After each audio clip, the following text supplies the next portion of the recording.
Great. Professor McGregor will Yeah, introduce you to speak. Okay. yeah. Hi, Professor Lynn. Great. Yeah, good to see you. Yeah, me too. Okay, I'm going to introduce you to a wonderful group of folks who are gathered Uh-huh. conversation, and we all want to hear your comments in 1 second. Hold on. Let me introduce. Okay. Okay. Yeah, Yeah. yeah. Okay, yeah, okay. Good. Well, good morning, friends. Welcome uh, to this wonderful event. I'm happy to meet new friends and make new acquaintances. This is a wonderful, happy day for all of us, especially for our today's heroes, the editors, translators of this wonderful, monumental work of translation and commentary, Maimonides' Guide. But my job here simply is to welcome the happy comments, to echo them, and to introduce very quickly Dr. Chafik Graiguer. Chafik, as Len mentioned, right, his dissertation on the ethical autonomy in classical Islam at Hassan Thani University in Casablanca. Chafik is currently assistant professor of philosophy at University Moulay Ismail in Meknes in Morocco. Shafik's work is impressive, spans several sub-areas: philosophy of religion, ethics and moral theology, Quranic studies, the relationship of science and faith, critical thinking in education and pedagogy. So yes, building for the future, we might say, right, with this serious, deep, long-term commitment to pedagogy, which in Shafik's case is centered around philosophy. So I think we can all get behind those values. So Chafik has been on the government oversight committees in Morocco for a long time, looking at teaching of philosophy in lycées and colleges Yeah. throughout the country. So yes, hats off to many years of building the study of philosophy in Morocco.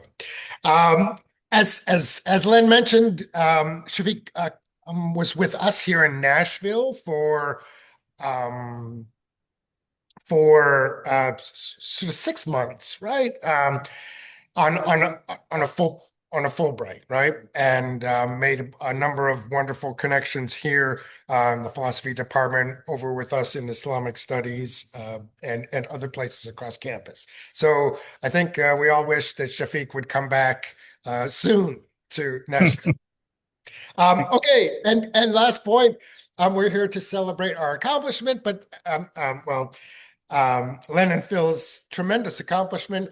But as Ari was saying, what's next? Well, let's think of this perhaps as a stepping stone to the work that is now opening up for all of us to think about and to imagine. And we're hoping that Shafiq will commit to doing Arabic translation and edition at some point, somehow, on his side. So, like I say, stepping stones for the future work that we will all build on as a community in the study of philosophy. So I will turn it over now to Chafik Graiguer, and we'll hear his comments on the relevance of an English translation of Maimonides' Guide to the Arabic Reader. Chafik, you're up. Hey, okay. Hi, everyone, and thank you, Professor Richard McGregor, for this kind introduction. Okay, I am sharing my screen, so can you see my screen? Yes. Oh, yeah, okay. Yeah, so I truly wish I could have traveled to Nashville to be with you in person today, but it turned out that modern day life is so complicated. So crossing the Atlantic Ocean is not as easy as it was for Maimonides in 12th century when he crossed the Strait of Gibraltar from Spain to Fez. But fortunately, and thanks to معيش Bereshit, I am able to join you at least virtually through Zoom. I mean, thanks to the science of physics and this wonderful technology of internet. Before getting to the topic of my presentation, I should say that I am also delighted to meet a second scholar whose I use some of his works in my PhD dissertation and later in my recent book, The Unhappy Moral Conscience in Islam. So the first scholar is, of course, Professor Lynn Goodman with his Islamic humanism and his excellent paper on the Epicurean ethics of Abu Bakr Muhammad bin Zakaria Razi. The second scholar is Professor Menachem Kellner with his paper Monotheism as a Continuing Ethical Challenge to Jews.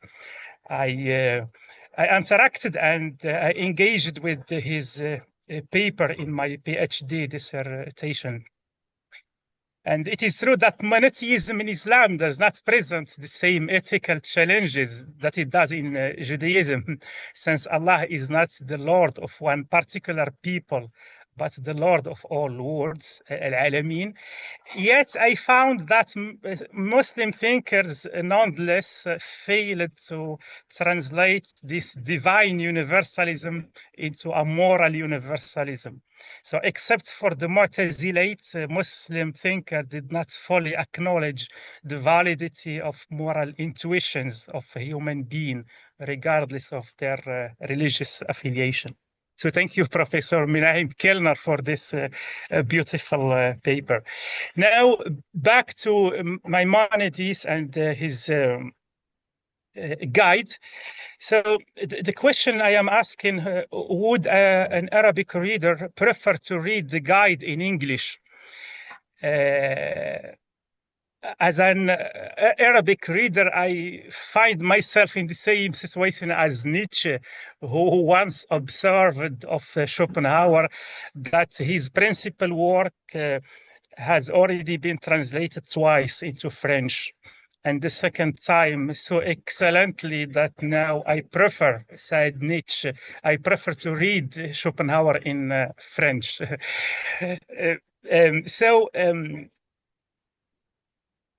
Would an Arabic reader prefer to read the guide in its English translation? So, of course, it is always better to read a text in its original language. Yet, my claim is that this Arabic reader will greatly benefit from having access to the scholarly apparatus of Goodman-Lieberman edition. And this apparatus needs to be translated into Arabic, a task which I am actively seeking to carry out. I hope very soon. Okay. So why it is so? To answer this question, I have first to give you a brief overview of the current Arabic edition of the guide. Here you see the title page of this Arabic edition. It was edited by Hussein Atay from Ankara University in 1972 with an introduction in Turkish. This is the only available Arabic edition Arabic readers are having so far. And this edition have been subsequently published facsimile in Cairo in 1996, then in 2008, then in Baghdad in 2011 and 2021. So it is a much needed edition. in this Arabic edition, Hussein Attai uses four sources. First, Monk's edition, and also Tel Aviv 1929's edition. He also used an Arabic manuscript dated in 15th century. The writer of this scribe of this manuscript has written the guide in Arabic alphabet, but he could not translate the Hebrew passage, so he just transliterates them in Arabic alphabet.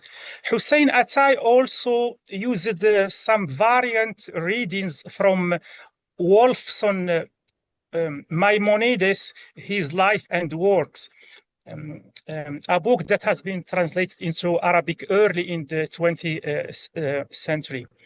And beginning from the second part of the guide, Hussein Attai also added at the footnotes Arabic commentary on the 25 premises of the guide by Muhammad bin Muhammad Tabrizi. This Arabic edition has been carried out in Penes' footsteps. Hussein Attai said in the introduction that he met with Shlomo Penes personally, and this is also apparent from the introduction. So according to Hussein Attai, the guide comprises two main themes that run across the three parts of the book. The first theme is about opinions, what ought to be believed, and the second one is about actions or commands, what ought to be done. So here is a typical page from Hussein Attai edition, showing, you see here highlighted in green, the footnotes. So showing variant readings from different manuscripts. So it seems that Hussein Attai sought to establish a text as faithfully as possible, but unfortunately without the necessary explanatory footnotes. So the footnotes are sober as that of Penes' edition. So just two words about the spirit of this Arabic edition. So Hussein Attai, in his introductions, said that, I quote, "Our knowledge of the cultural and historical context of Judaism and of other faith traditions remain insufficient." So here Attai regrets that we don't have enough knowledge of the culture and the history of Judaism, as well as other religious traditions. So Goodman, Lieberman's recent editions, I think, fill brilliantly this gap. Just an example, for example, Attai states that the addressee of the guide is Joseph bin Yehuda bin Aknin, instead of Joseph bin Yehuda bin Isaac bin Shimon, for example. So this needs to be corrected in the next Arabic edition. Hussein Attai also explain here why it is relevant to edit the guide to the perplexed. So for Attai, Maimonides defended Judaism using the resources of Islamic philosophy, much as we Muslims today defend Islam using the resources of Western philosophy.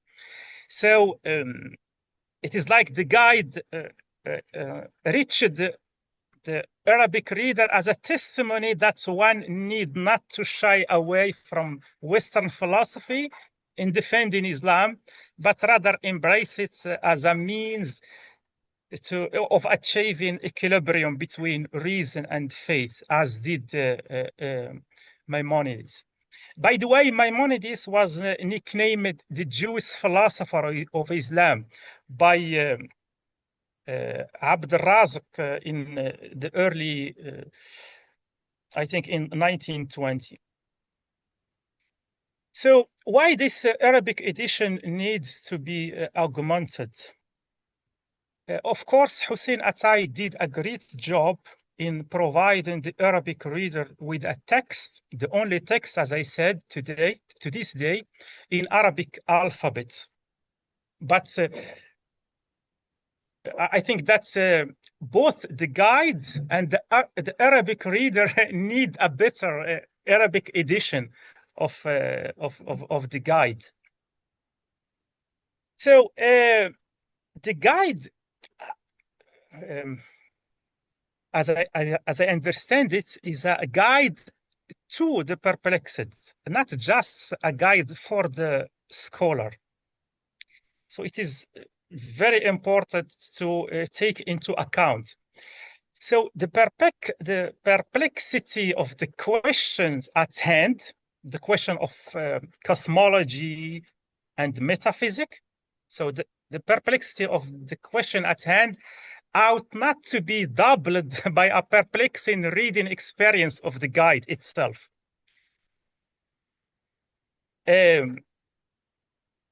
Here are two quotes from Goldman-Lieberman introduction,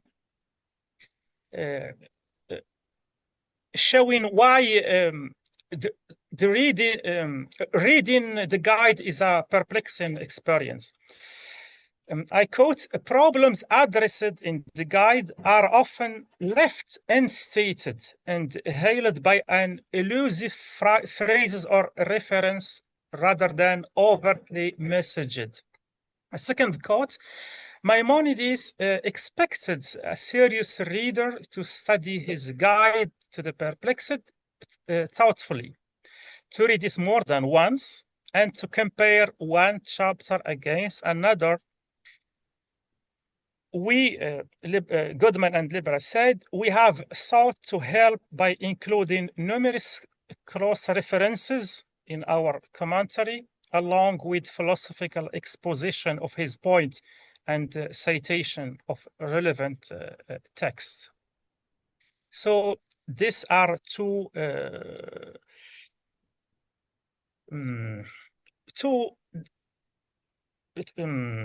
dimensions of the perplexity of the guide to the perplexed. So I think the guide is a kind of hypertext. You know, we are today familiar with web page as hypertext, where you find some underlined words or sentences you have to click on, and those links take you to other page, etc. So I see the guides as a hypertext. So many links need to be inserted, like cross-references, corresponding quotes from other texts, either philosophical, theological, religious, or scholarly texts. And this is exactly where Goodman-Lieberman translation matter.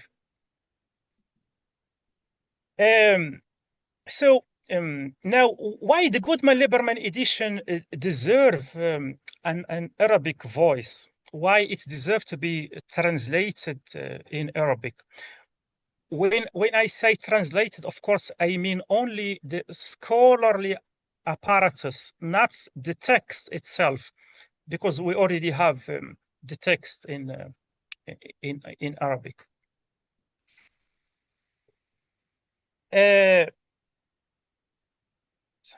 Now, yeah. So the first valuable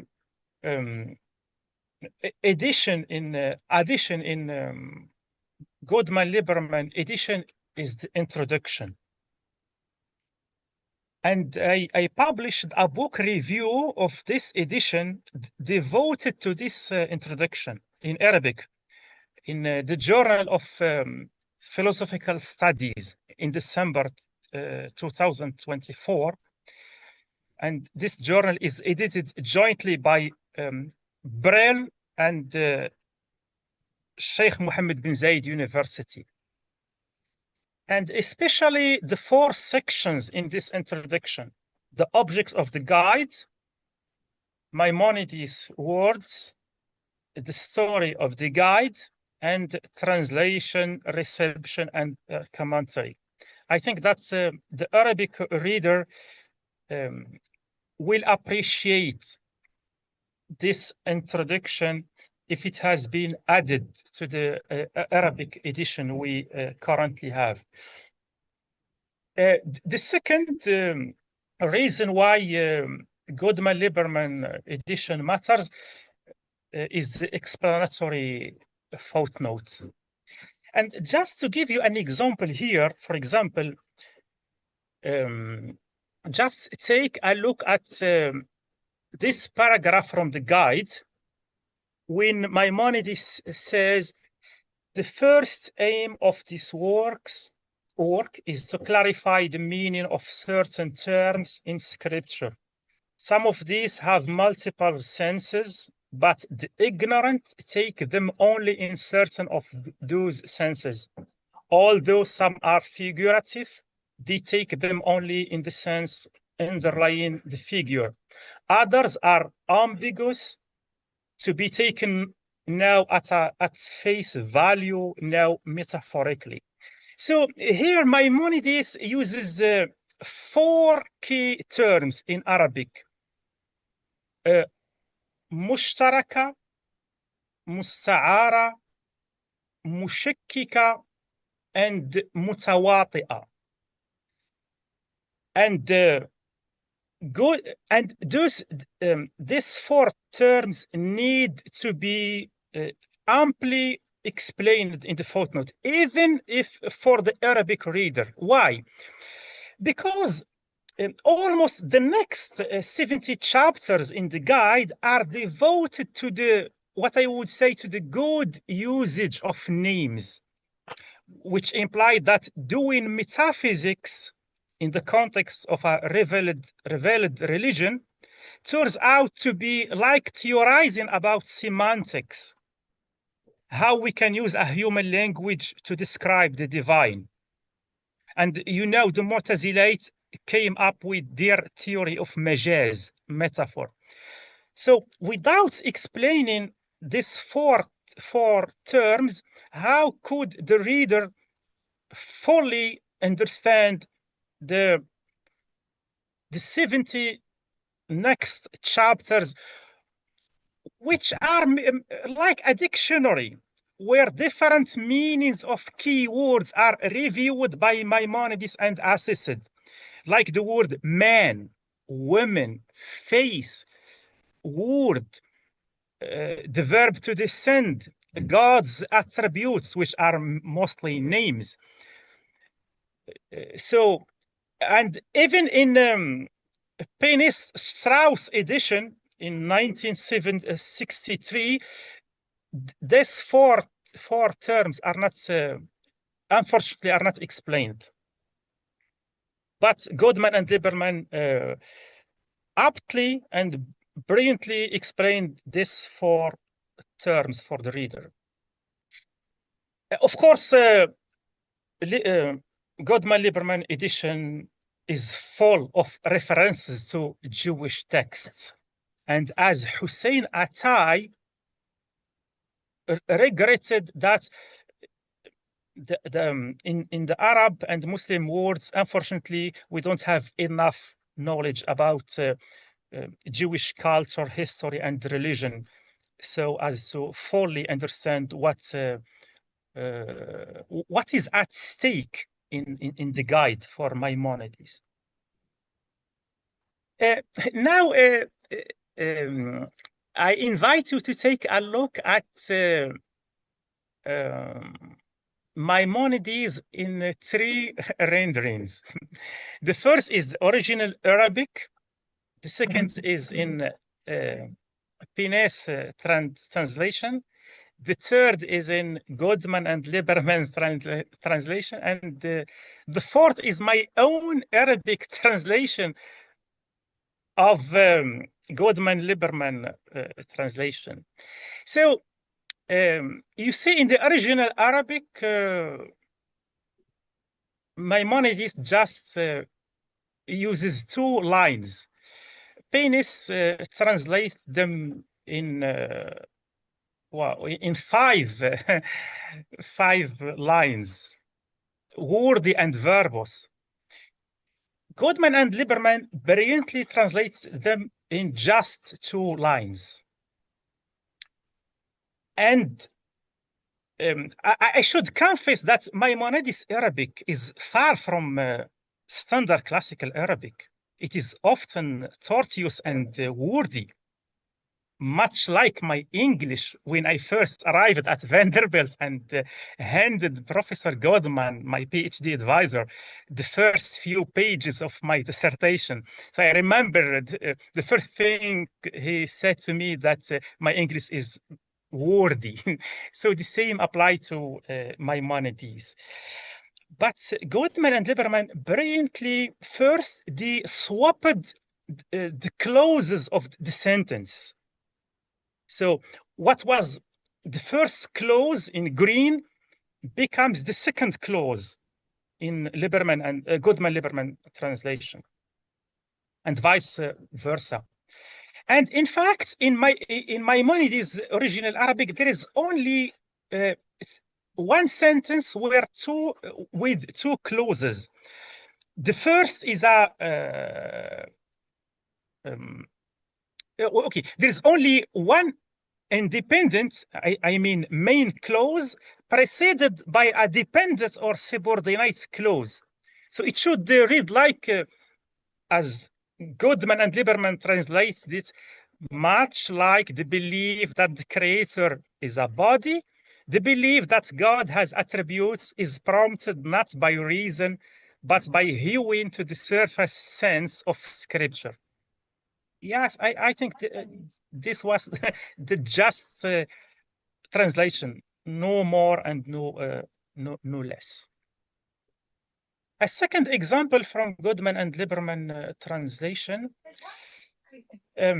So in this passage where Maimonides uses the word that, referring to God, that. Penis translates as essence, but Goodman and Lieberman rightly translated as himself, simply. Yes, and it is true because in Arabic, that means itself or himself, depending on the context. So yes, it is right that as Goodman and Lieberman explains in note number 276, it is misleading to translate that who here by his essence. For God, as Maimonides aims to make clear, has no essence. So it is better to translate it as himself and not as essence. Because if it was so, Maimonides would have used mahiya in Arabic, mahiya, rather than that. So to sum things up, as a conclusion, why Goodman-Lieberman edition deserves an Arabic voice, I need first because it offers us a guidance through annotation. So true to its title, guide, the edition offers guidance by means of careful annotation, contextual framing, and cross-references. And also for its illumination of Jewish sources. This edition elaborates on the Jewish sources and intertexts that underpin the guide. Third, because it offers us the Islamicate framing. So it situates the guide firmly within its Islamicate context, reminding us that it is itself an Islamicate text. Fourth, revitalized faith-reason dialogue. And this was stressed by Goldman and Lieberman in the introduction. So this edition reanimates the guide as a dynamic dialogue between faith and reason, a dialogue still perplexing, yet profoundly relevant for today's Muslim. So the guide will be more than welcomed in a new edition, because it will revitalize this dialogue between faith and reason. Fifth, because this edition aptly and beautifully makes the move from study to reading. Goldman and Lieberman insist that the guide is not only to be studied as a scholarly artifact, but also to be read as a living text. While Hussein Attai edition, much like as Strauss edition, is an edition for scholars, not for average reader. So that was my view on the relevance of Goldman-Lieberman translation to an Arabic reader. And of course, I leave it up to you, English readers, to assess the merit of this edition against that of Penis Strauss. So that's all, and thank you.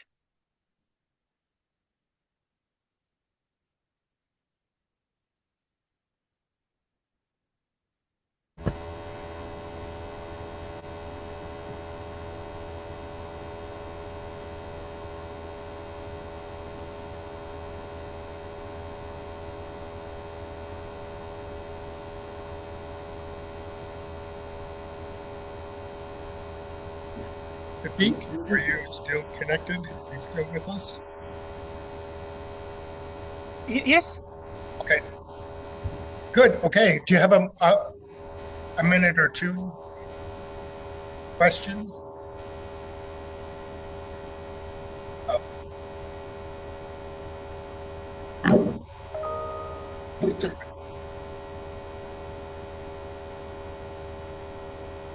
The audio is noisy.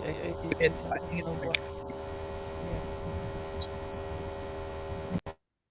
there we go. Yeah, good now. Yeah. Okay, great. Yeah. Okay. Well, thank you very much, Chafik. So we will spend the next few minutes reflecting on your comments. We'll open the floor to questions, comments from the folks gathered here in Alumni Hall. So yeah, any response, any comments?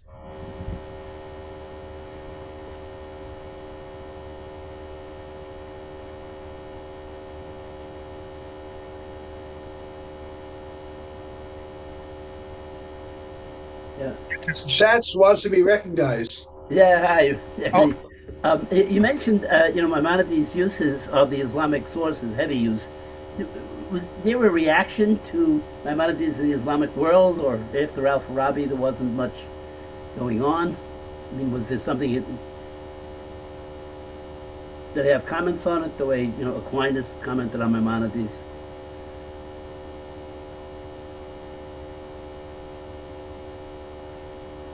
So, Professor Schatz? oh yeah, I don't know if you heard. Were you able to hear? Can you hear me?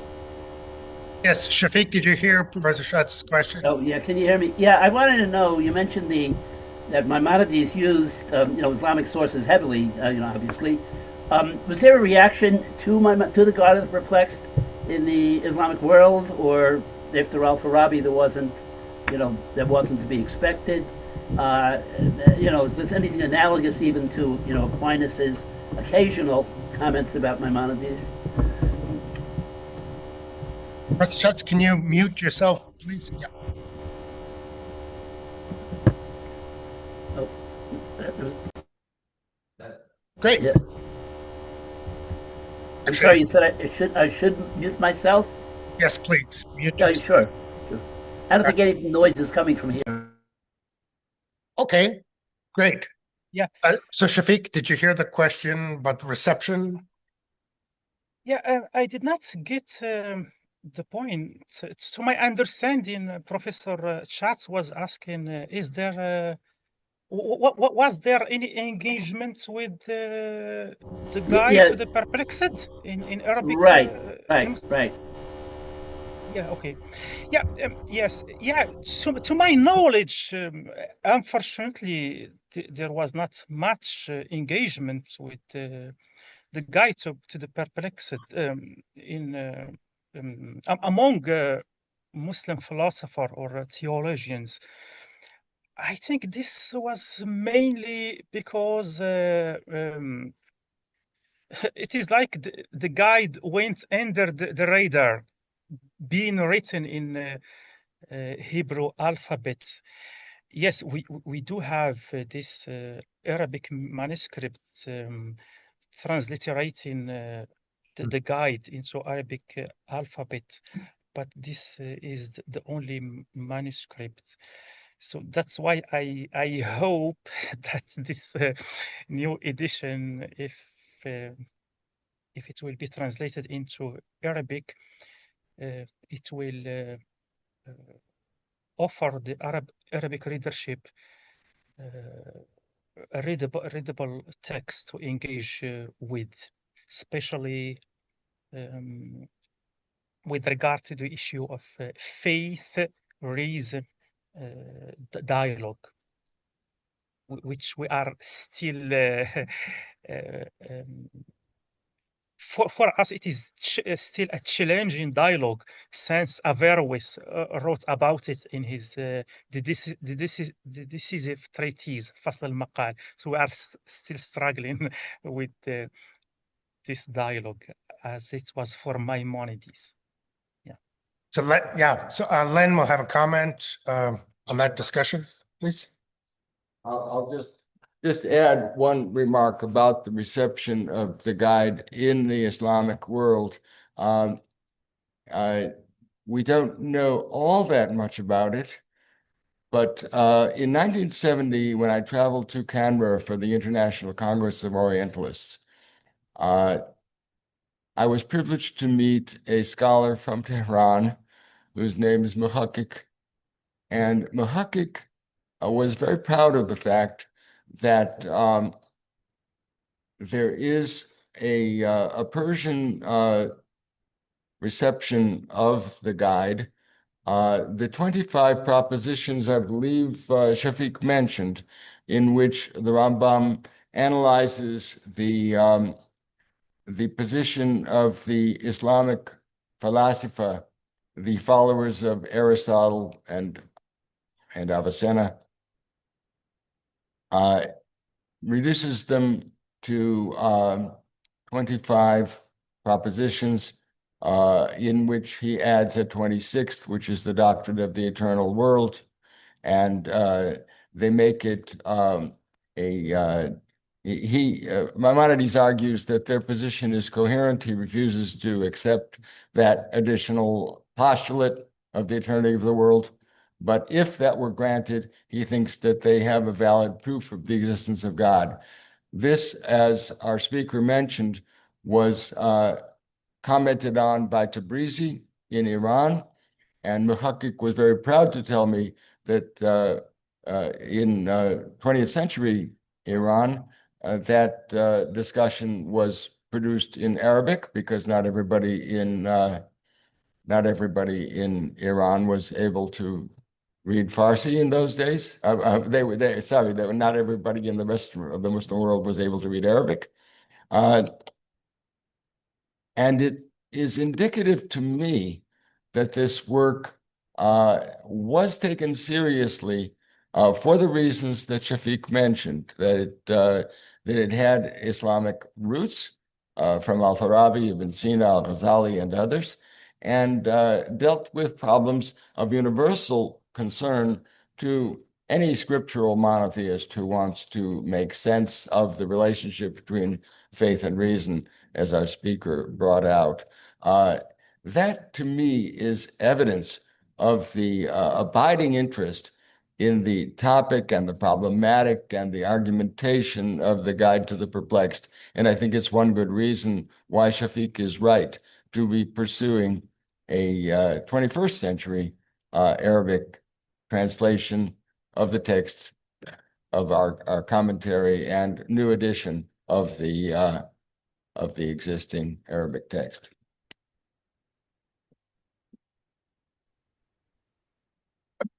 So further on the reception, Chafik, you mentioned your book review. So there's some reception contemporary. Any thoughts to share on the contemporary reception? You're at the heart of it. Yes. So I think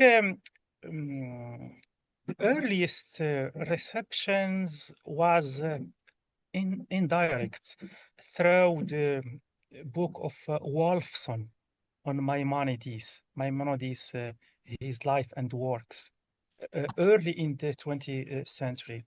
So the modern Islamic world had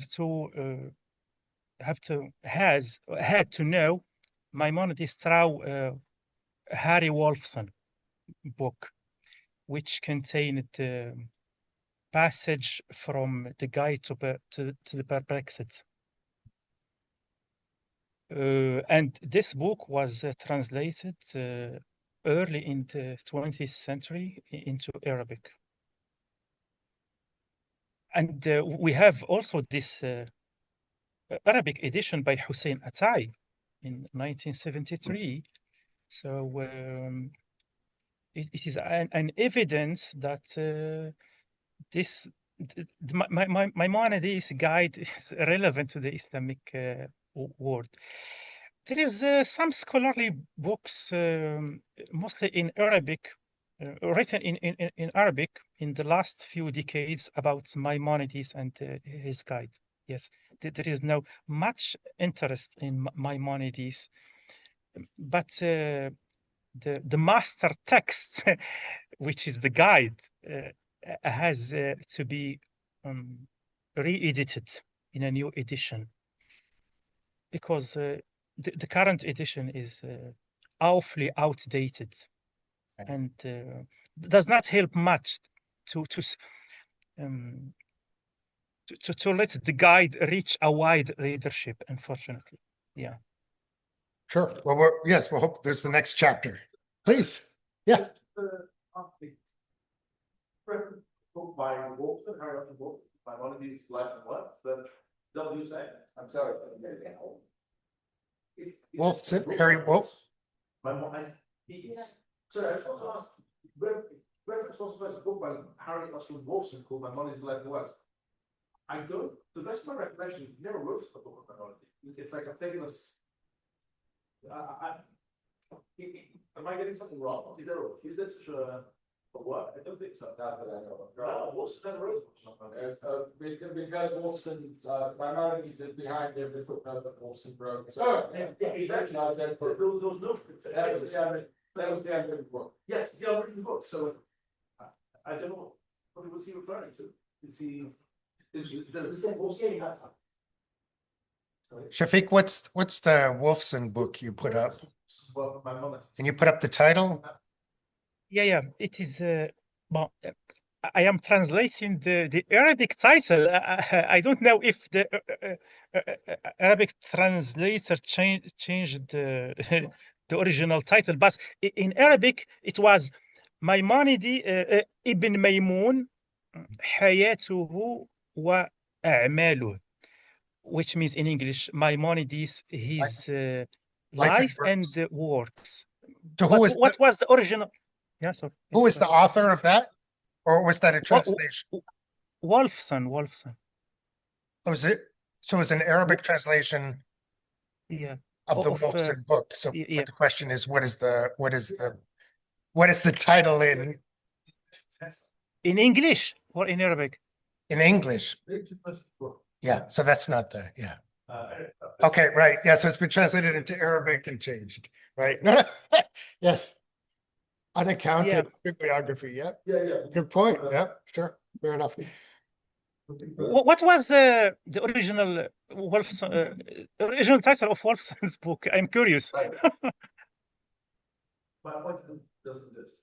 Right. It's not. Huh?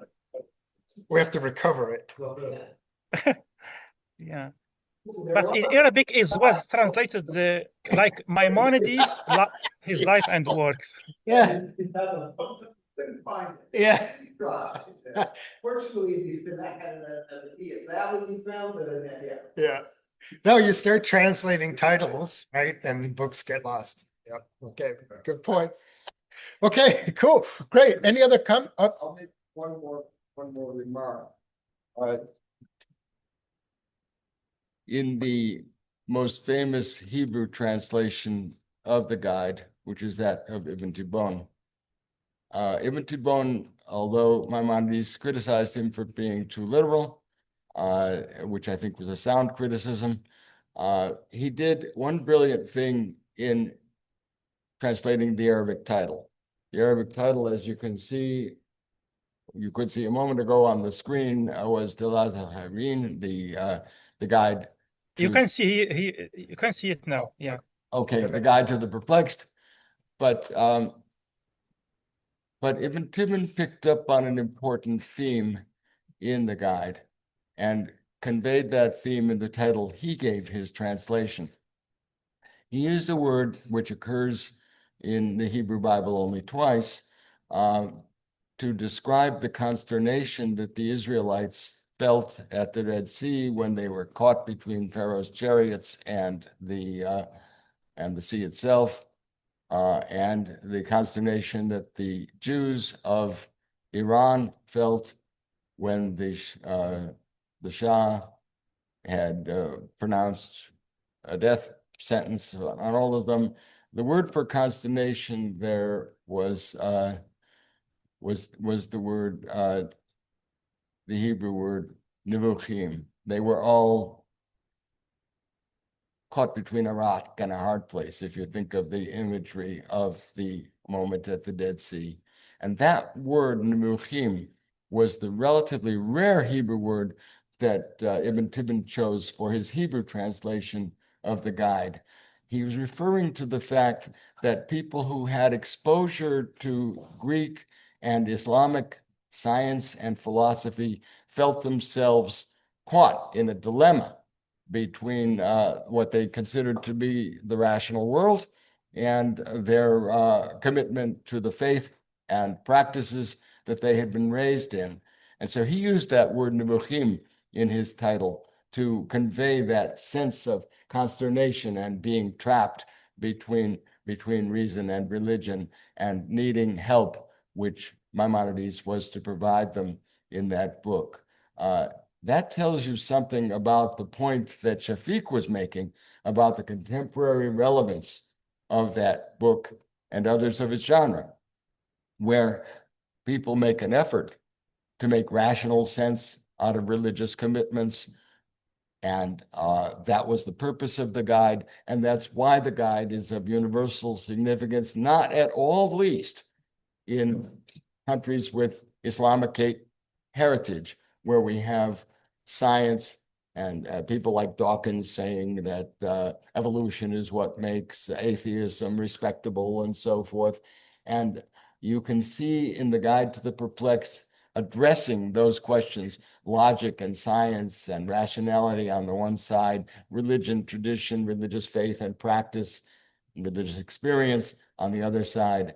And the guide addresses that very modern and very universal problem. And that's one reason why I think Chafik is right, that an Arabic translation of the guide, and well, the guide was written in Arabic, but as he said, of the apparatus, the commentary, the annotation, the Islamic background, which provided that scientific and philosophical critique of a traditional religion, That's why that work will be very relevant in today's Islamicate world.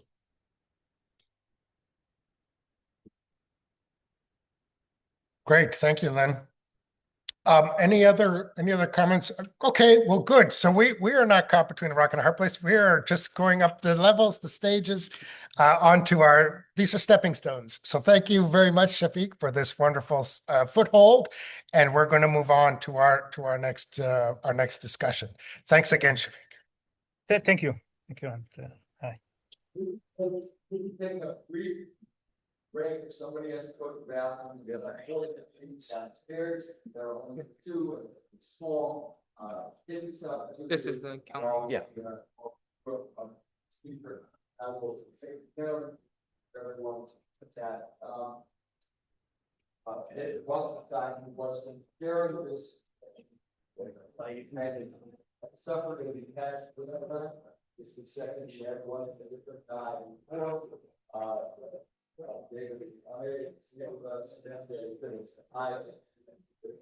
And Billy from the house, graciously agrees to so much there as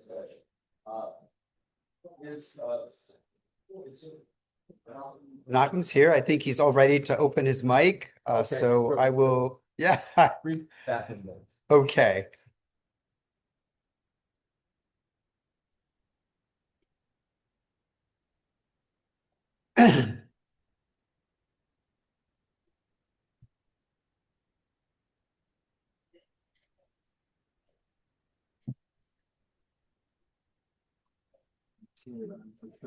At least one poster.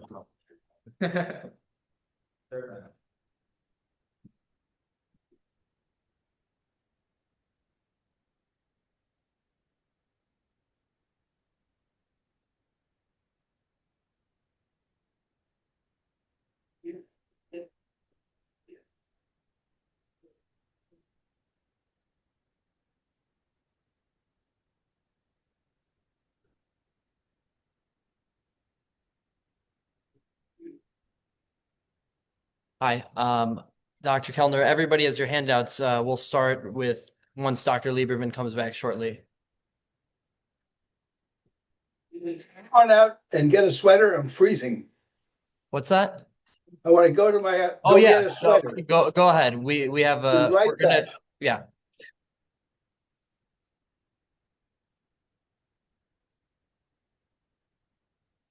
Get a sweater. I'm pretty old at this.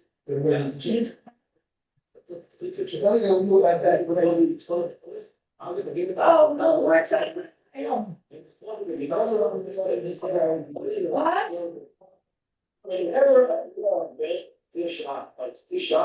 other words, I shouldn't give it to eat with you.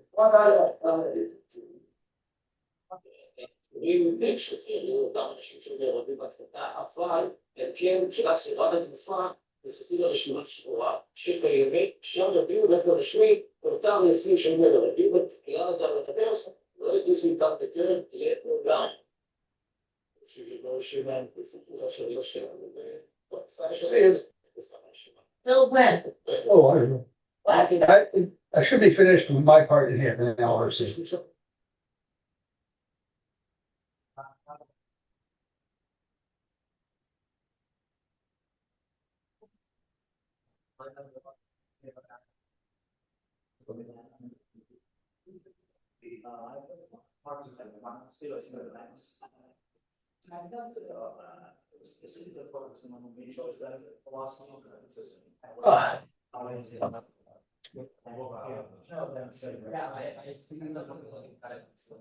I'm back.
Okay. Good morning, folks. As Professor Goodman said, I am not David Wasserstein, Phil Lieberman.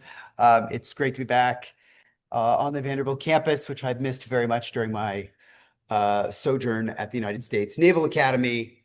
I'm sorry that David can't be with us because he's also, along with Len, truly one of the gems of Vanderbilt.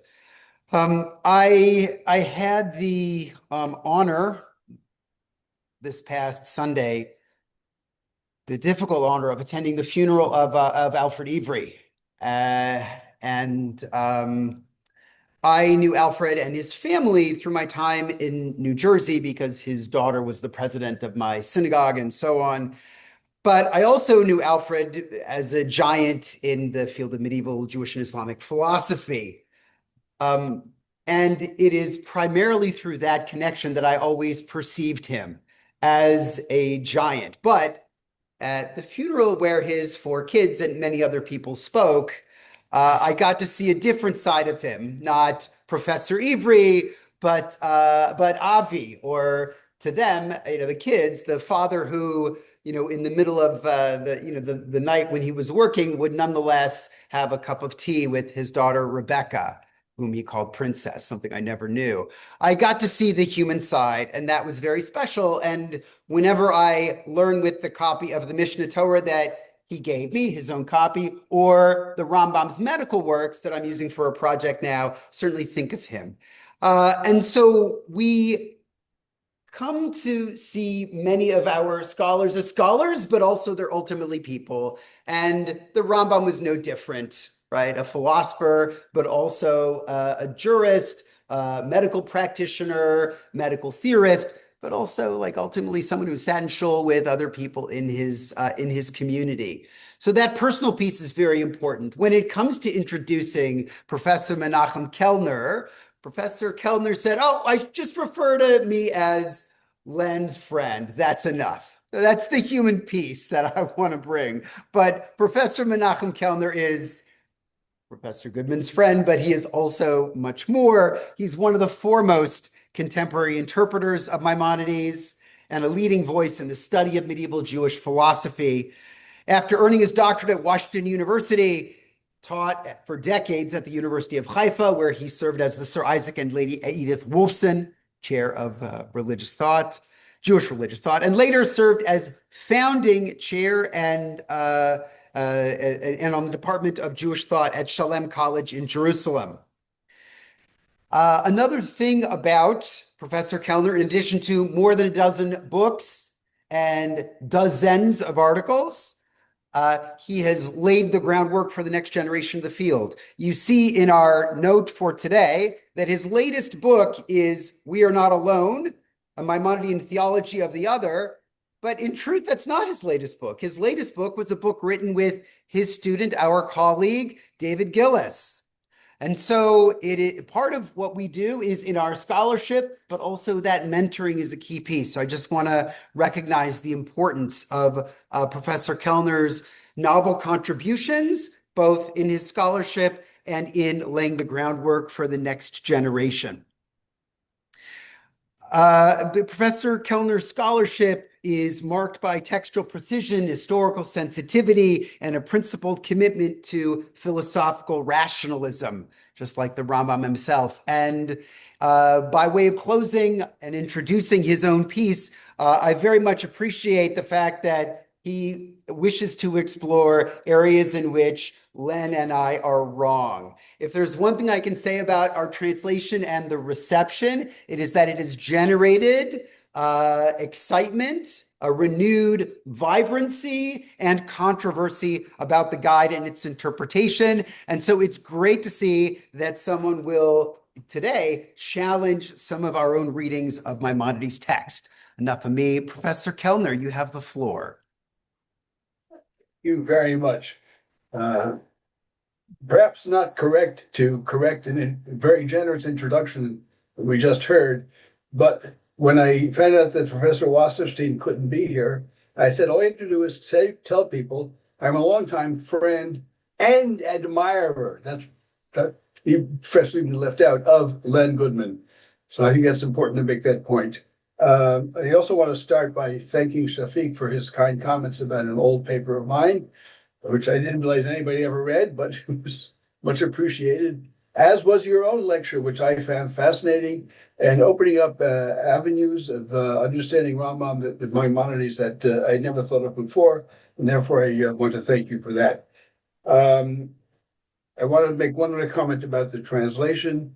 When the late Michael Schwartz sent me his new Hebrew translation of the Guide of the Perplexed, about a dozen years ago, I wrote to him and said, "Say Yom Chag Yisrael. This is a holiday for the Jewish people." And I think that the Goodman and Lieberman translation of the Guide to the Perplexed is also a holiday for the Jewish people. It opens up a wholly new era in the study of Maimonides, and I think all of us who are interested in Maimonides are deeply grateful to the two of them for their amazing work. Now, I originally wanted to call this paper Pauline Keel and the Question of Sacrifices in the Messianic Era, but a number of people convinced me that that would make no sense to anybody, so I'll tell you what it meant. There is a well-known controversy or debate within the Rambam. Pardon me, I'm just going to call him Rambam, okay?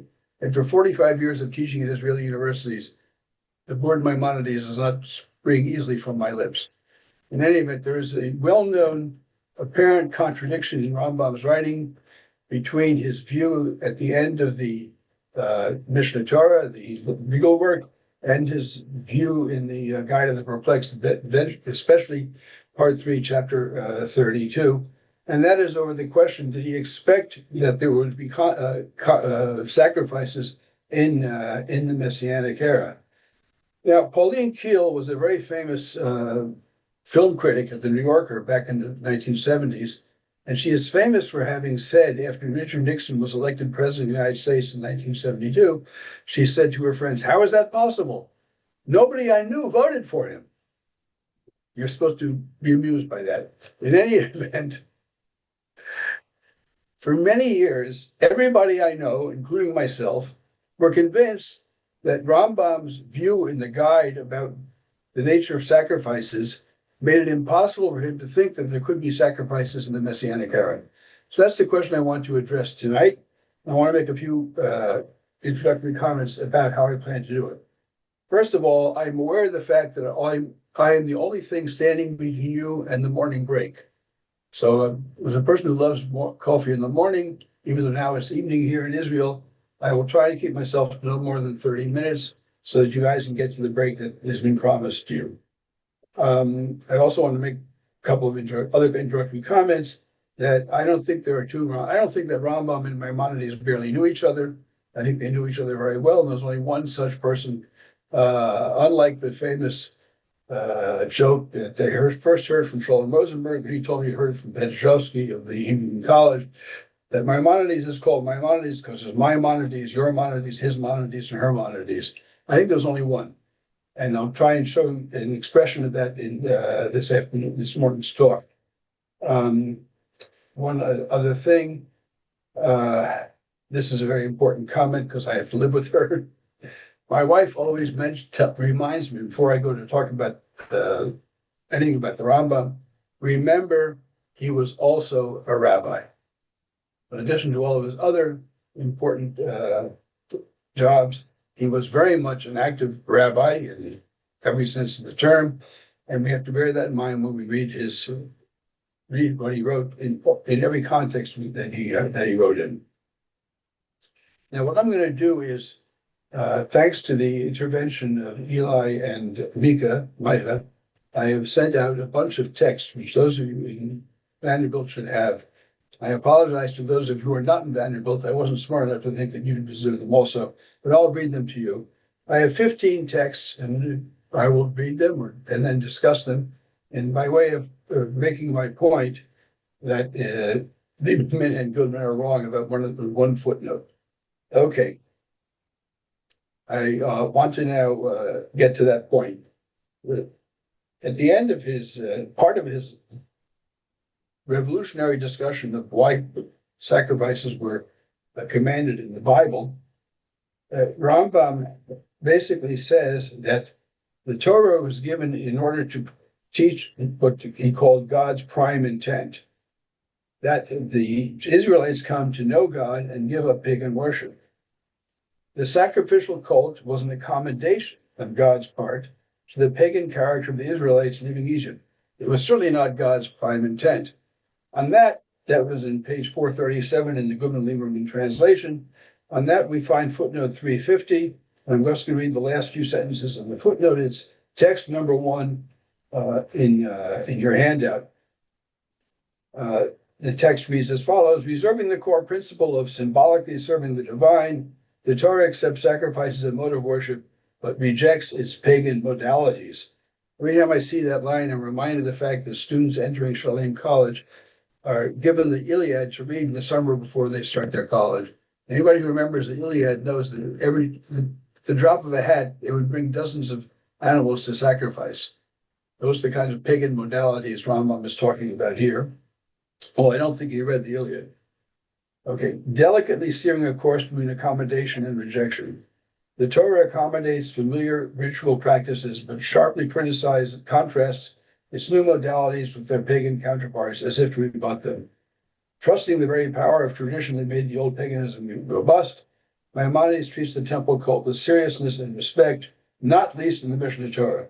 The traditional liturgy longs for its restoration. But Maimonides, who did not use italics, who shares such hopes, does not rule out changes once the temple is restored in Messianic days. And that I see as a hint to the claim by Goodman and Goodman, all of them together, that there is reason to think that Rambam's view of the Messianic era did not include the resurrection, so to speak, of the sacrificial cult. Now, that's the point I want to make in this discussion today. I hope I can convince you in the time allotted to me. But if I can't convince you, just accept this as a reading of the Rambam. After a long introduction about the necessity of divine accommodation as an explanation for why sacrifices were commanded, Rambam returns to his point and ours and says, now this is text number 2. This is from the translation on page 439. Worship of this sacrificial sort was ancillary. Prayer and supplication and the like came close to the prime intent and are needed to achieve it. So God sharply distinguishes the one primary from the secondary. Even when offered in his name, sacrifices were not to be offered by us as they once were, anywhere and at any time. Temples may not be built just anywhere, nor may just anyone offer sacrifice. God forbade all this. He established in just one house, no sacrifice may be offered elsewhere, and only those of specified descent may serve as priests. All this was to limit worship of this sort. Preserving only as much of it as God's wisdom determined must not be wholly abandoned. This is a truly revolutionary conception of Torah. The Torah given at Sinai was not originally meant to be given.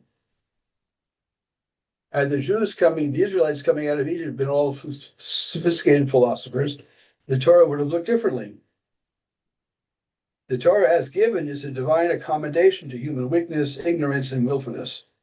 God would have, so to speak, preferred to have given another Torah, which was the pure Torah of Abraham, or at the very least, the Torah of Mara, Exodus 15:25-26, which appeal to the intellectual and social needs of human beings in their societies. Rambam in part 3, chapter 32 says that the story he's telling is that the Jews came out of Egypt. They reached this place where the water was very bitter, and God told Moses to throw a particular tree into the water and sweeten the water. And at that point, according to the rabbinic interpretation of the verses, God insisted that the Jewish people start observing the Sabbath and adopt what we would call today correct interpersonal relations.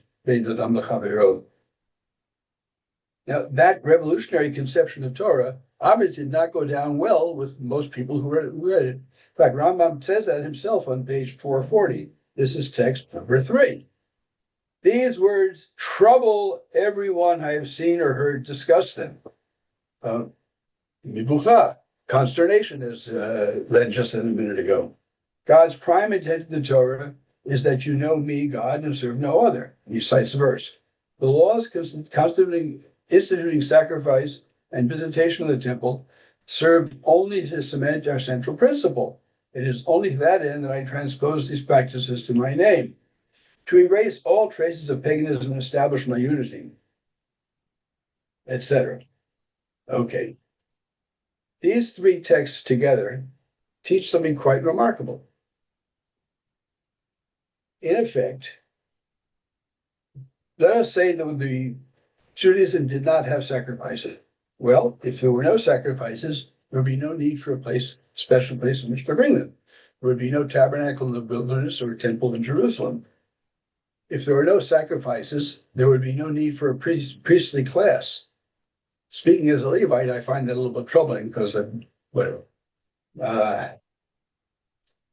there would be no need for the tithes that support the priests and the Levites.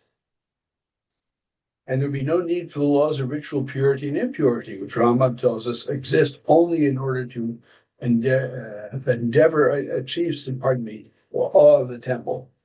And there would be no need for the pilgrim festivals. It turns out that several score of the Torah's traditionally numbered 613 commandments would not have been given had the Israelites living in Egypt been able to fulfill the Torah as God originally intended it to be fulfilled. On this view, Judaism as we have it appeared to be a debased, imperfect expression of God's own vision, as it were, of his Torah. Furthermore, even statutory prayer turns out to be an example of divine accommodation from perfect humanity. Perfect worship would be meditation alone, no act. Rambam tries to explain, giving prayer as an example, that in the same way that if the Jews had been told on leaving Egypt that they worship God without sacrifice, they would not understand what that meant. They wouldn't be able to do it. In the same way, he says, if a prophet were to come today and tell us that God doesn't want us to engage in worship, ritual prayer, prostration, the various holidays that are in the Torah, but rather wants us to worship only through intellectual meditation, no one would be able to handle that. So we see here also that even prayer, the central focus of the life of most Jews today, is an accommodation to the ignorance of and unsophistication of the Jews coming out of Egypt. Now, I think these are the kinds of texts which lead people to think that Maimonides could not possibly have meant that in the days of the Messiah, and I'll get to that in a few minutes, he could have probably meant the reintroduction of the sacrificial cult. I also think there's another issue here. I can speak only in terms of myself, that I find the whole notion of sacrifice unsophisticated, primitive. On the one hand, I feel that strongly. On the other hand, I'm a meat eater, so I obviously can survive with slaughterhouses and everything that goes along with them. But I think many of us who read Rambam assume that he is, like us, someone who found the notion of animal sacrifice apparently appropriate only for an earlier stage of human development. However, that doesn't seem to be his view in the Mishnah Torah. Let's look at text 4. Now, text 4 is the opening of Rambam's discussion of the Messianic era. Now, let me remind you that the Mishnah Torah is legal work written in his 40s, I think, and meant to be a codex of law for all of the Jewish people around the world.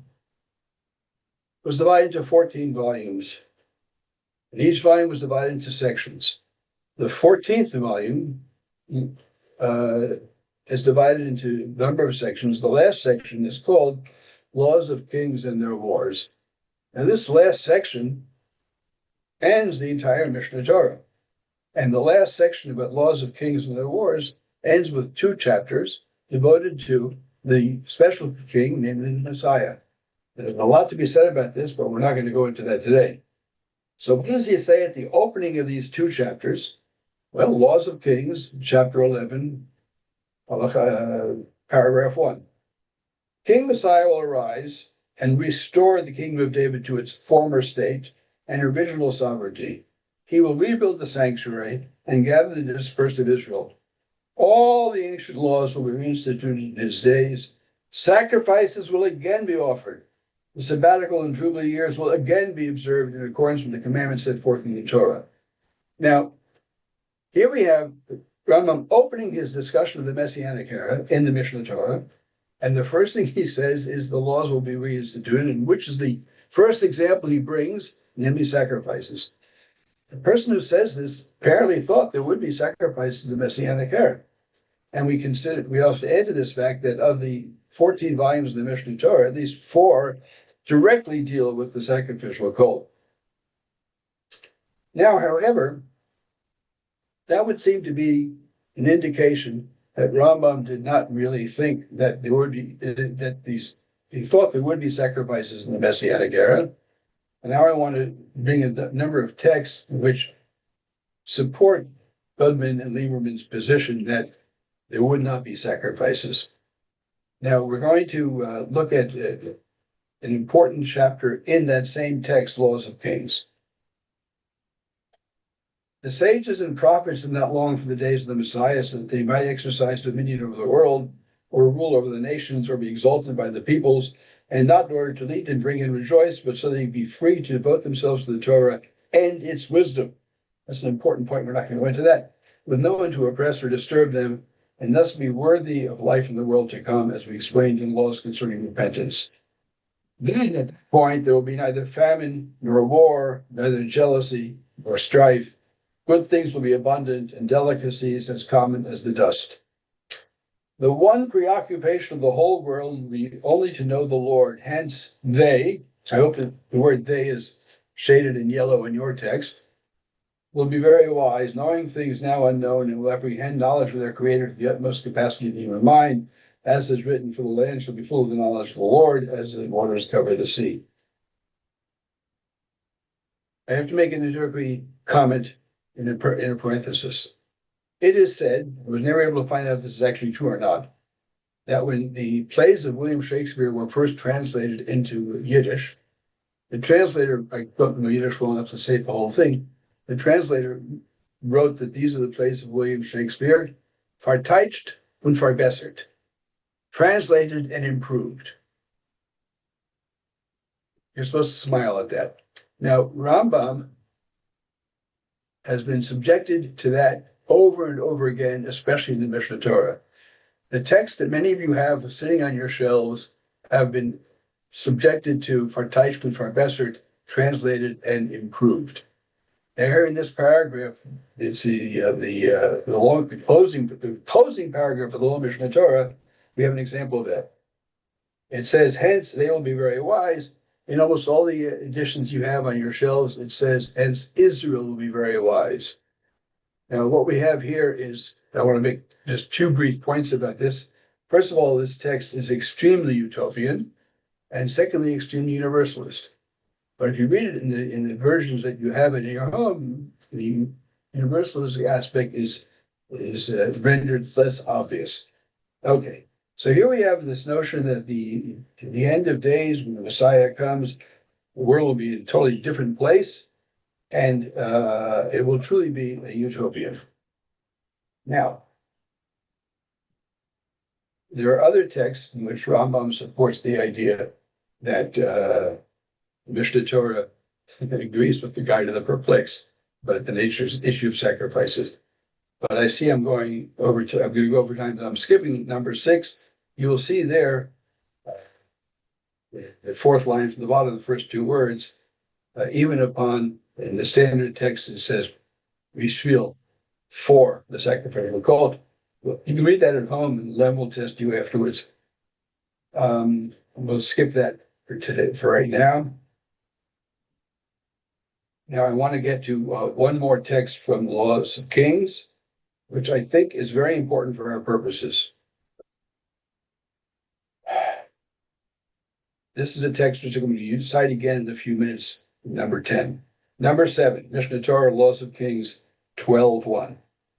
Let it not enter your mind that in the days of the Messiah, any aspect of the regular order of nature will be abolished, or some innovation will be introduced into the world of nature. Rather, the world follows its accustomed course. Olam kaminago noheg.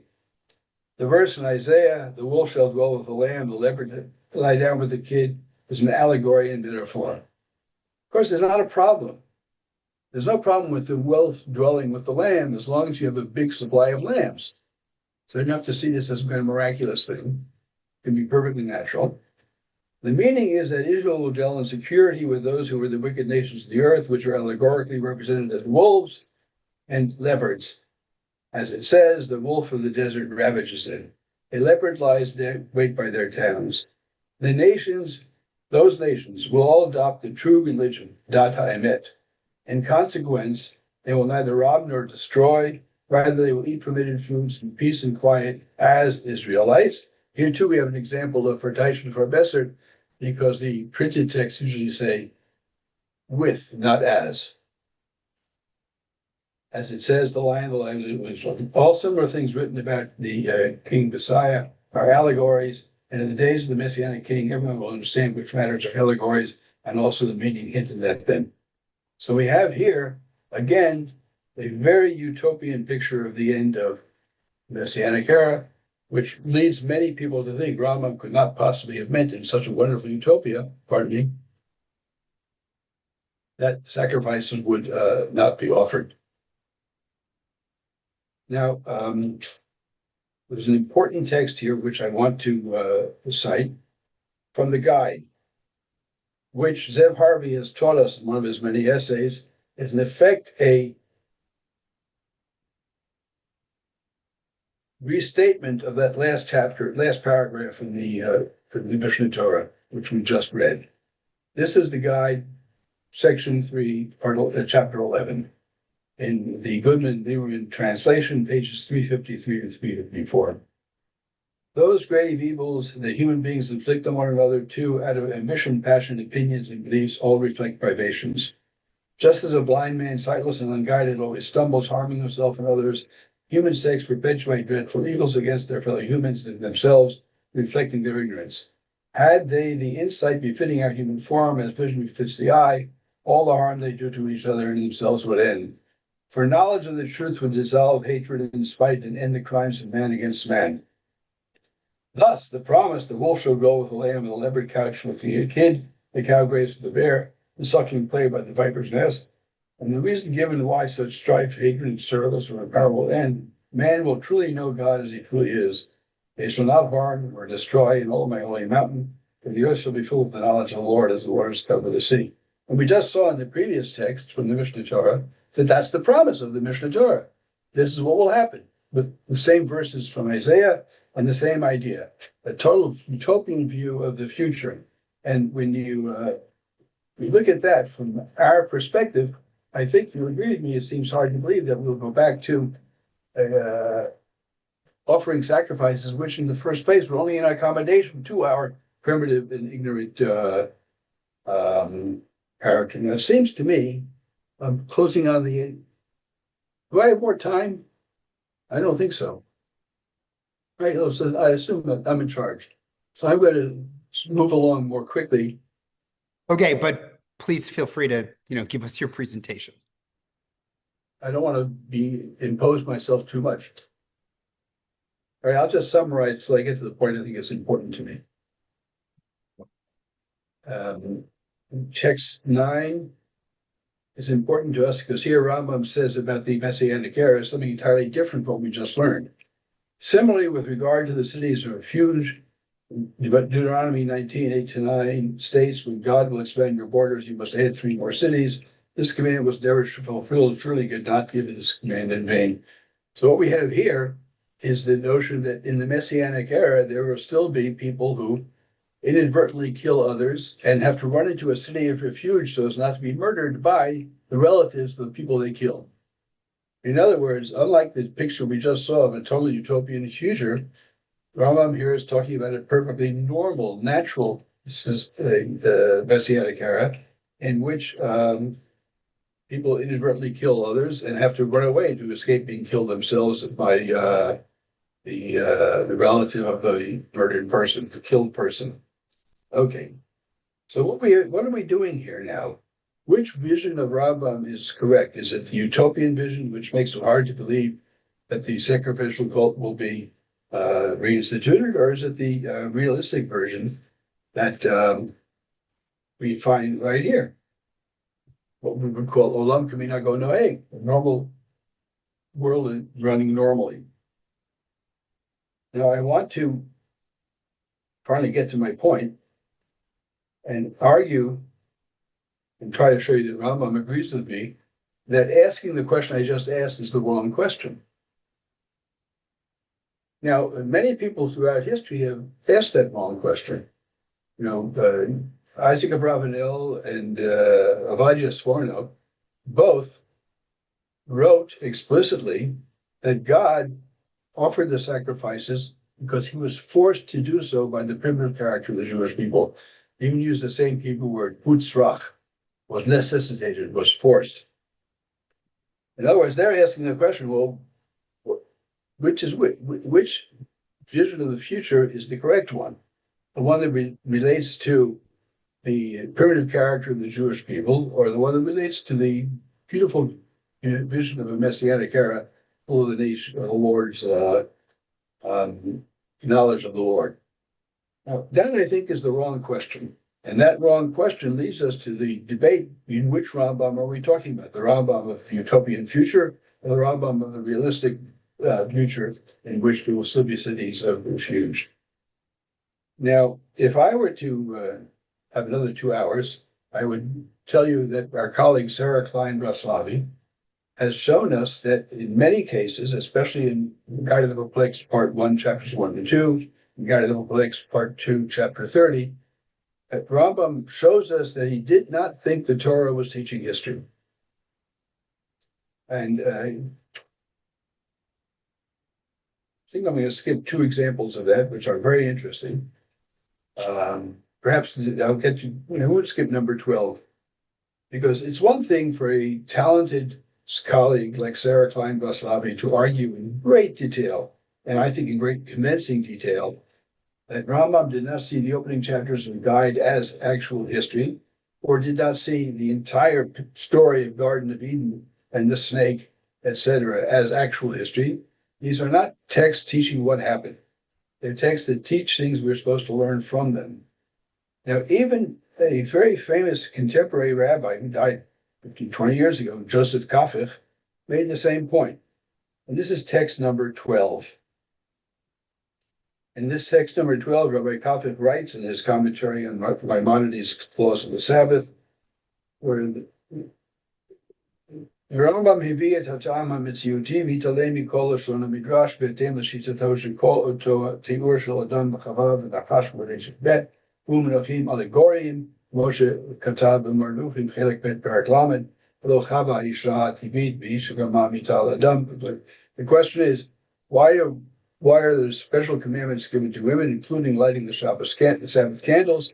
And the Talmud tries to argue this connected to the sin of Adam and Eve, and Chafik is saying, no, Rambam ignores all that.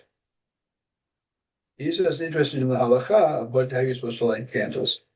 But because here we have this member of the high rabbinical court saying that Maimonides' discussion of the Garden of Eden story is an allegory. I think that's the point I'm trying to make here. It's important, an important point. The Torah is not, it does not teach history. It teaches us important messages and important lessons, but it's not an historical work. And therefore, when Rambam in part 3, chapter 32, insists that God commanded the sacrifices because of the primitive character of the Jewish people coming out of Egypt, he wasn't teaching history. What he is teaching, we'll get to in a minute. Now, there are a number of important points to be made here, which I'll do very, very quickly, again, to save patience. Our colleague, from whom you'll hear later on today, when I shall hopefully be safely asleep, Kenneth Seeskin, has suggested in a variety of different places that Maimonides' view that the Torah commandments have to be maintained because the Jewish people could backslide after the coming of the Messiah, and the Torah must be preserved for that purpose. And I'll read an interesting text about that. I'm taking this from Maimonides' introduction to the chapter 10, Mishnah Sanhedrin, Perek Chelek, and I bring the text as translated in Isidore Twersky's Maimonides Reader, page 415.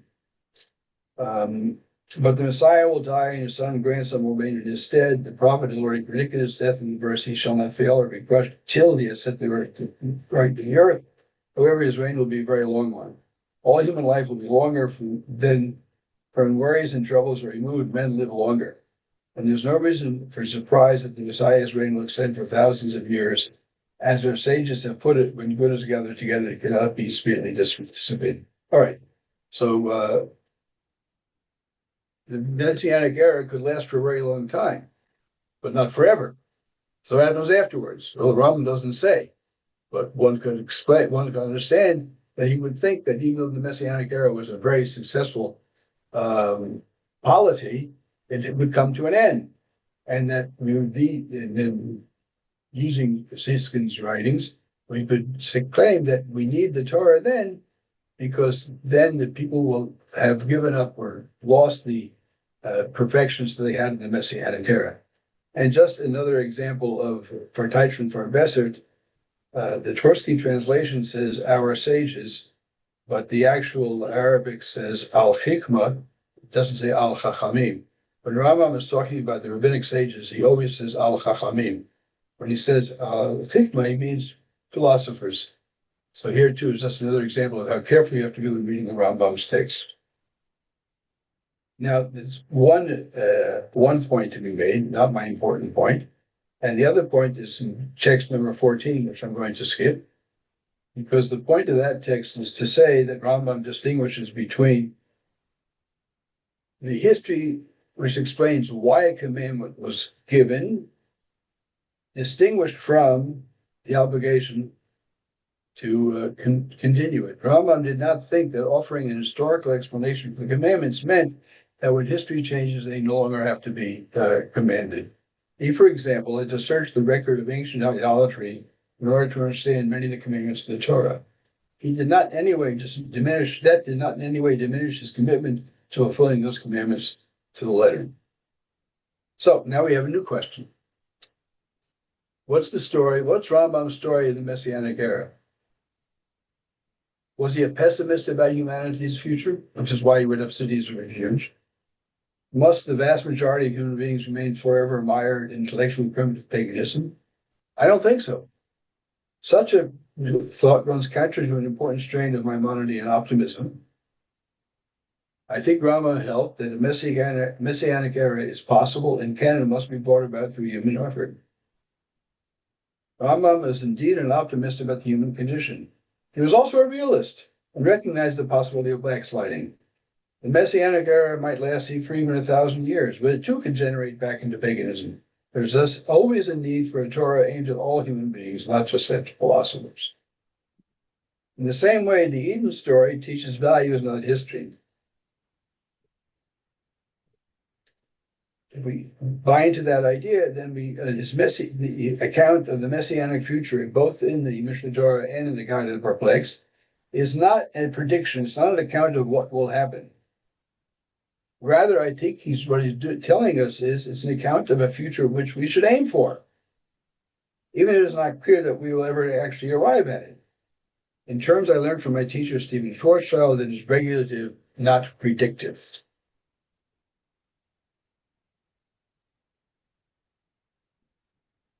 Now, I want to make one more point. I think Rambam held that because the coming of the Messiah was something that's done without special effects, without miracles, that is something which could be accomplished. And if it could be accomplished, then we have an obligation to try to accomplish it. Kant insisted that ought implies can. If I ought to do something, I must be able to do it. Stephen Schwarzschild insisted on a Jewish corollary. If I can achieve some worthwhile goal, then I'm obligated to try to achieve it. Now, what sort of worthwhile goal does Rambam want us to have in mind when we fulfill the commandments? For this, we have our last text, number 15. This is from Book of Commandments, Positive Commandment 3, the last text I'm going to read you. By this injunction, we are commanded to love God, exalted be He, that is to say, to dwell upon and contemplate His commandments, His injunctions, and His works, so that we may obtain a conception of Him, and conceiving Him, attain absolute joy. This constitutes the love of God and is obligatory. As the Sifri says, since it is said, and thou shalt love the Lord thy God, the question arises, how is one to manifest love for God in this world? Therefore, Scripture says, and these words which I command thee this day shall be upon thy heart. Although this, i.e., the contemplation of God's words, through this you will learn to discern Him whose word called the universe into existence. We have thus made it clear to you that through this act of contemplation you will attain a conception of God and reach that stage of joy in which love of Him will follow of necessity. The sages say this commandment also includes an obligation to call upon all mankind, all humankind, to serve God and to have faith in God. For just as you praise and extol anybody whom you love and call upon others to love Him, so if you love the Lord to the extent of the conception of His true nature to which you have attained, you will undoubtedly call upon the foolish and ignorant to seek knowledge of the truth which you have already acquired.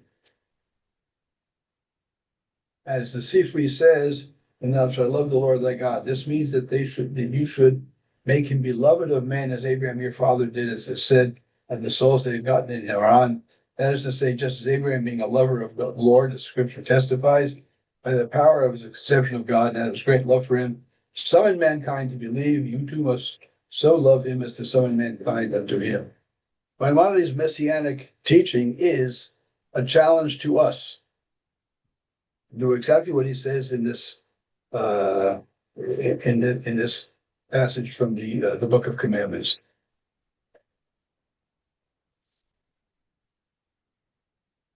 The discussion here, I hope, has shown that although there is good reason to think that Rambam thought there wouldn't be sacrifices in the Messianic era, there's even better reason to think that he thought there would be.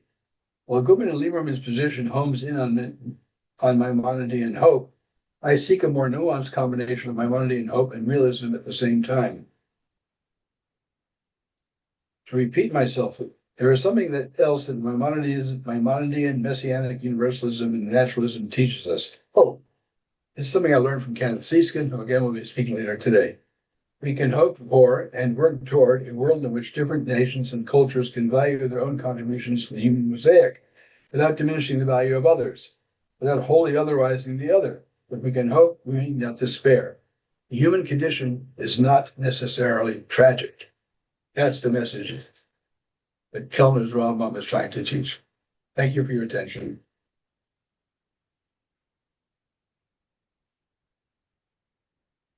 Thank you, Professor Kellner, for that optimistic note on the Rambam's view of history, and also the note that the Bible is itself not teaching history, something for those of us who teach history and also teach the Bible, right, we bear in mind. Because of the time, I just want to give the group perhaps the opportunity to ask one brief question, if we have it from the floor, because I do want to give Professor Yaspi, who is also in Israel, the opportunity not to be burning the midnight oil in Israel. Do we? Do we have a question from the floor or from other participants via Zoom? I wonder if that's Professor Schatz, please. Yes, I don't know how short this can be. I'm going to read you a passage, and I'll tell you the author at the end. I think you'll be very surprised. This is actually a defense of the idea that sacrifice should be reinstituted. The author argues as follows: just as the community must ever, must ever remain aware of man's potential for cruelty by recalling the sale of Joseph by brothers, so too must the community of Israel remember that its forefathers were subject to the attractions of paganism. Jews must not succumb to the illusion they have transcended the need for a halacha. For it was the law which weaned men away from paganism, but this weaning is not a necessary process in history. By maintaining the laws of sacrifice, the Jew might be reminded of his human vulnerability to paganism. Thus, ample room exists for legitimizing the halachic practices whose legislative rationale is no longer operative. In these arguments, he says, attempt to show Maimonides' codification of sacrifice in the Mishnah Torah does not necessarily negate the approach to God which they developed in the garden. You know who the author of that is? It's from 1976. It's a very interesting argument. And it also suggests that it's important for us to be aware of our history, because what's going to happen, in the Messianic age, to get rid of all of this history, and we'll know all the history. The author is David Hartman. I don't think he would have written this. That's why I kept it and said, for those of you who don't know, David Hartman was, how would you describe it, Menachem? Whatever. This is not the kind of thing you would expect from him. But it's an interesting argument. I think the real problem we'll have is if animal sacrifice are instituted, it's going to be. You just can't imagine it empirically. You just can't think of what it's going to be like. But it's interesting. It's part of our history. All this is part of our history. I just want to make clear. Thank you very much, David. That was very interesting. I agree with you. I don't see how possible animal sacrifices could be reinstituted. But my opinion is of no interest to anybody. Rambam's opinion is of interest to many of us. It's interesting. Hartman got this idea from Rambam. It was inspired, he says, by Rambam. Interesting. Like I'm inspired by Rambam. Doesn't mean I'm right. Wonderful. Listen, I hope that we all continue to be inspired by Rambam, and we sit with the tension that he experienced, as your wife says, always as a rabbi, but also as a thinker. Thank you very much, Professor Kellner, for an outstanding presentation. Thank you.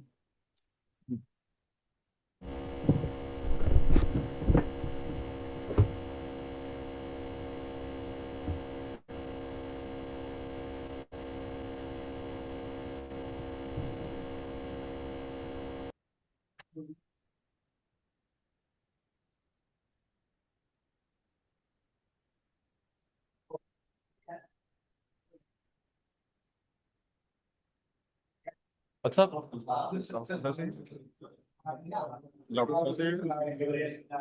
Say that.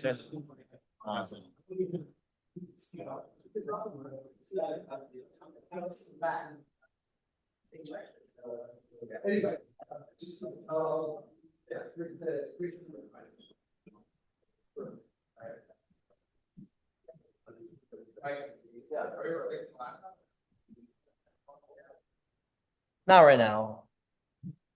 It's like it's very pain, Yeah, I still have I have enough battery for a little bit more.